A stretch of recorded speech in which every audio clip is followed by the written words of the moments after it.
প্রিয় দর্শক বন্ধুরা, আশা করি সবাই ভালো আছেন। আমিও ভালো আছি। আমি শিলামণি। আজ আমি তৈরি করব ডেগো ডাটা দিয়ে পাবদা মাছের ঝোল। এই রান্নাটা কিন্তু বাংলাদেশি রান্না, খুব সুন্দর রান্না।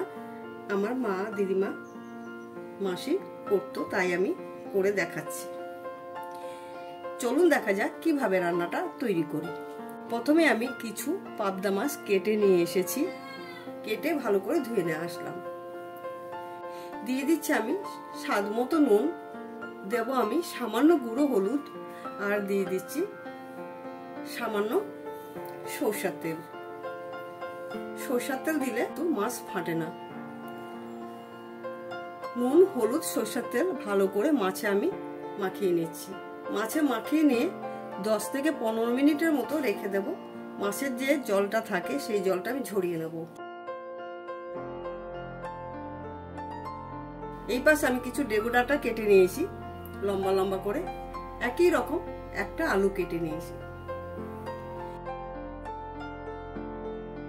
তারপর আমি গ্যাস জ্বালিয়ে কড়াই বসিয়ে নেব। কড়াই বসিয়ে নেওয়ার পর দিয়ে দিচ্ছি আমি 3 টেবিল চামচ সরষের তেল। রান্না কিন্তু আমি সরষের তেলেই করব। সরষের তেলটা ভালো করে গরম করে নিতে হবে, না হলে কিন্তু মাছ ভেঙে যাওয়ার সম্ভাবনা থাকে, আবার লেগে ধরার সম্ভাবনা থাকে। তাই ভালো করে তেল গরম করে নিতে হবে। তারপর দিয়ে দিচ্ছি দুটো মাছ। মাছ কিন্তু আমি দুটো করেই ভাজবো, বেশি মাছ দিলে মাছ ভেঙে যায়। সামান্য একটু ঢাকা দিয়ে রাখবো। এরপর আমি মাছ উল্টিয়ে দিচ্ছি।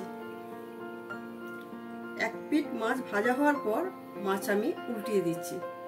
ঠিক এইরকম ভাবে মাছ ভেজে নিতে হবে লাল লাল করে।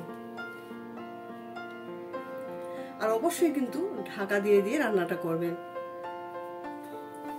দেখুন মাছ কিন্তু দু পিঠে লাল করে ভেজে নিয়েছি।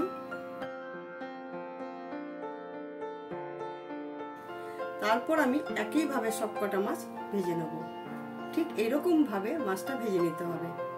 এরপর যতটুকু তেল আছে সেই তেলেই রান্নাটা করছি। দিয়ে দিচ্ছি আমি একটা তেজপাতা দুভাগ করে, দিয়ে দিচ্ছি আমি সামান্য সাদা জিরে। জিরেটা একটু লাল করে ভেজে নেওয়ার পর কেটে রাখা যে আলু, সেই আলু আমি ছেড়ে দিচ্ছি। এরপর দিয়ে দেবো আমি সামান্য নুন। নুন দিয়ে একটু নাড়াচাড়া দেওয়ার পর ঢাকা দিয়ে রেখে দেব 30 সেকেন্ডের মতো। 30 সেকেন্ড পর আমি ঢাকনাটা খুলে আবার একটু নাড়াচাড়া দিয়ে আলুগুলো ভেজে নিচ্ছি। ঠিক এরকম ভাবে আলুটা ভাজার পর ডেগো ডাটা এর মধ্যে ছেড়ে দিচ্ছি। ডেগো ডাটা বেশি ভাজার দরকার নেই, হালকা করে ভেজে নিতে হবে। দিয়ে দিচ্ছি আমি 1 চা চামচ জিরে বাটা, 1 চা চামচ কাঁচা লঙ্কা বাটা, দেব আমি 1/2 চা চামচ গুঁড়ো হলুদ। এতে কিন্তু মশলা লাগে না। এই রান্নাটা হালকা পাতলা ঝোল। গরমের দিনে এই রান্নাটা করে খাবেন, আশা করি খুব ভালো লাগবে। এরপর নাড়াচাড়া দিয়ে মশলা ভেজে নেব। 1 মিনিট ভাজার পর দিয়ে দিচ্ছি জল। যেহেতু হালকা পাতলা ঝোল, সেই জন্য একটু জলটা বেশি পরিমাণ দিতে হবে।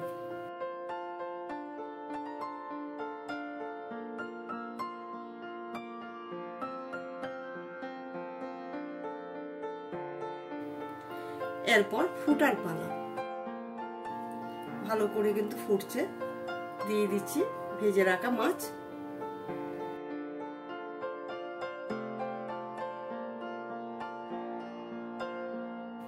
মাছ দিয়ে 3 থেকে 4 মিনিটের মতো ভালো করে ফুটিয়ে নিতে হবে।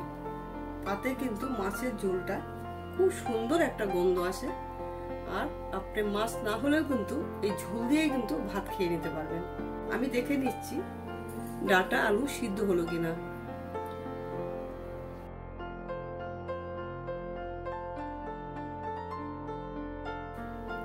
ডাটা আলু দুটোই সিদ্ধ হয়েছে। রান্না আমার একদম তৈরি। আশা করি রান্নাটা খুব সহজভাবে দেখাতে পেরেছি।